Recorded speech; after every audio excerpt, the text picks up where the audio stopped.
This is Brian with ScreenFiles.com and Review. And what I'm looking at today is 2004's Alien vs. Predator, directed by Paul W.S. Anderson. And let's be honest, this is not a great movie. Particularly if you are someone who really enjoys either the Alien or the Predator franchise. It treats both of them with contempt. For instance, in Predator 1 and Predator 2, it's firmly established that the Predators like heat. They like hotter temperatures. So what does Alien vs. Predator do? It sets its story in the Arctic. Now keep in mind, at one point, the Arctic was not cold. And in fact, history based upon some of the remains of animals found in that region tell us that it was significantly warmer at one point in time than it is currently. That being said, now it is extremely cold. It is not a place the predators would spend any time in. So that's a problem. Then there's the fact that even the design of the predators in AVP have changed. They're bulkier, they're heavier looking. Never mind the face, it's not that great. And the alien has become almost like a superhero adjacent character.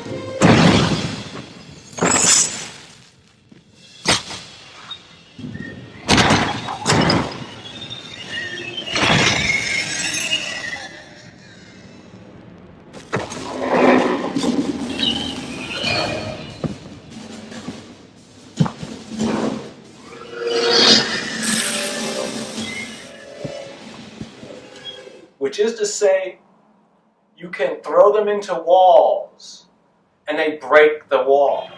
If you've seen Alien or Aliens, they are not that durable. They're just a creature.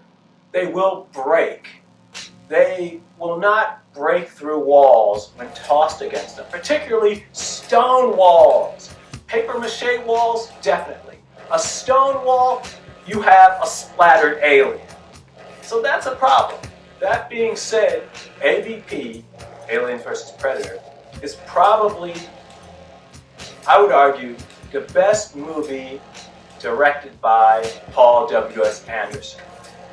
And think about the competition for a minute. Event Horizon is a children's film.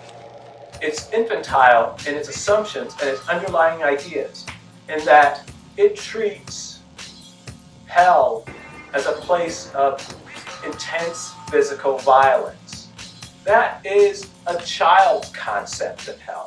Hell, I think, is something a little more nuanced than that. That's not to say you can't have that, but if that's your only idea of what hell is, you're a child.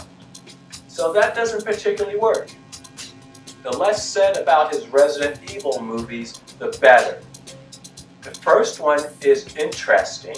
It's not terrible, it's certainly watchable, but they pretty much go downhill from there. Now keep in mind something though.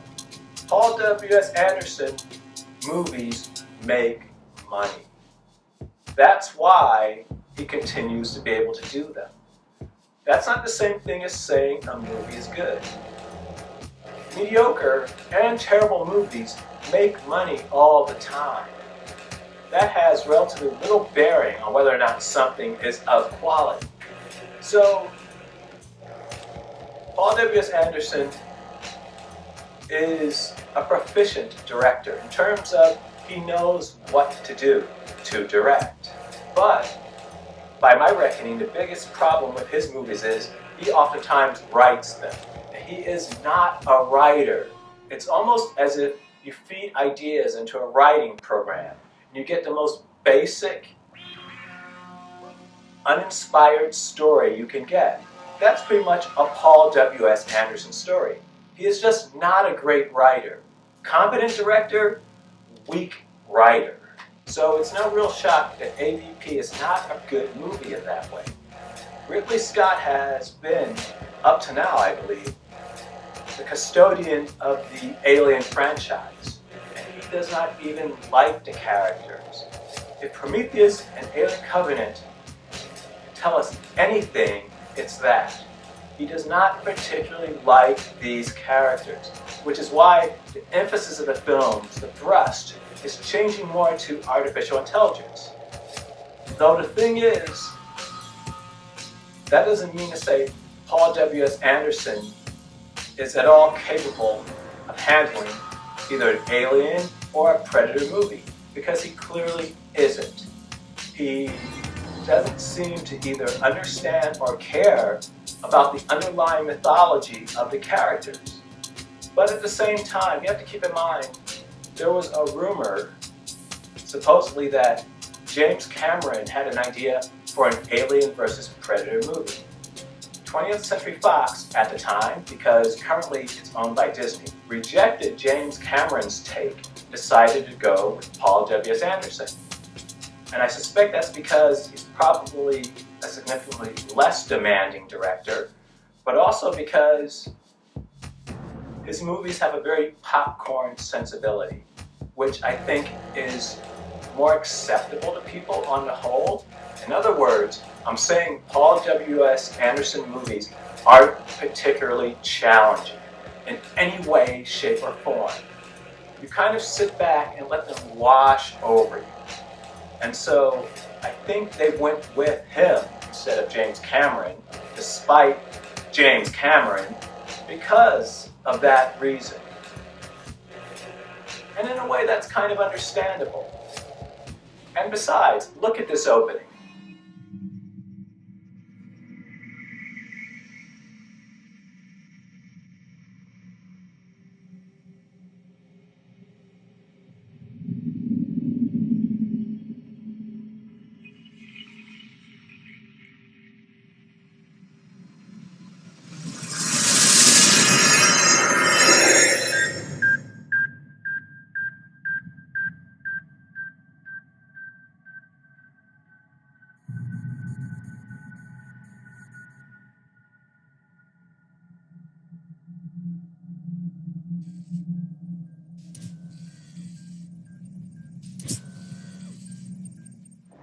I'm pretty sure you initially thought that was maybe the Alien Queen. It's such a cleverly shot scene. And as I said already, sure, he disrespects the Alien franchise. He disrespects the Predator franchise, no doubt. But Alien vs. Predator is an enjoyable movie. It's not a good movie. And I know I'm being repetitious, but as I said, if you're a fan of the earlier, accurate interpretations of these characters, the seminal interpretations of these characters, you are not going to like this movie. And I can't argue with that, because if you look at it from that perspective, this is a really dumb movie.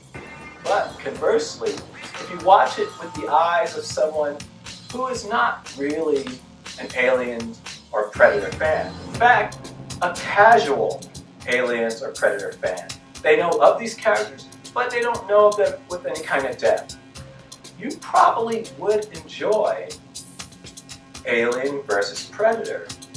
And to be sure, as a movie, it makes no sense. As a movie, it is dumb. As a movie, it does not treat these characters accurately. But I would argue it doesn't treat them with disdain either. It treats them like a child with two action figures.